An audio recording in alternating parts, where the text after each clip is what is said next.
তামিম ইকবাল সত্যি দুর্দান্ত ফর্মে রয়েছেন। ডিপিএলে আজ রূপগঞ্জের বিপক্ষে বিধ্বংসী ইনিংস খেলেন এই ওপেনার। ব্যাট হাতে আজ দুর্দান্ত পারফরমেন্স দেখিয়েছেন hard hitter opener Tamim Iqbal. 40 বলে 90 রানের অবিশ্বাস্য এক পারফরমেন্স, যা তার খেলার প্রতি দক্ষতা এবং আত্মবিশ্বাস দেখায়। এ ধরনের ইনিংসে দলের জন্য বড় ধরনের সুবিধা আসতে পারে।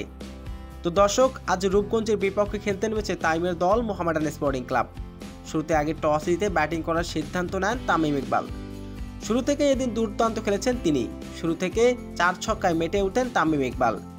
তবে আজ রূপগঞ্জের বোলারদের পিটিয়ে নাস্তানাবুদ করেছেন বাংলাদেশের এই ওপেনার তামিম ইকবাল। তামিম ইকবালের সামনে বল করার সাহস পায়নি শরীফুল ইসলাম, কারণ একের পর এক 6 ছক্কায় মেতে উঠেছেন তিনি। তবে এদিন ডিপিএলে আর ইনিংসটাকে বড় করতে পারেনি তামিম ইকবাল। যদিও ইনিংসটা 4 ছক্কা দিয়ে শুরু করেন, তবু ইনিংসটাকে আজ লম্বা করতে পারেনি তিনি। মাত্র 25 রান করে বিদায় নিতে হয়েছে এই ওপেনারকে। শরীফুলের বলে ক্যাচ দিয়ে বিদায় নেন তামিম ইকবাল।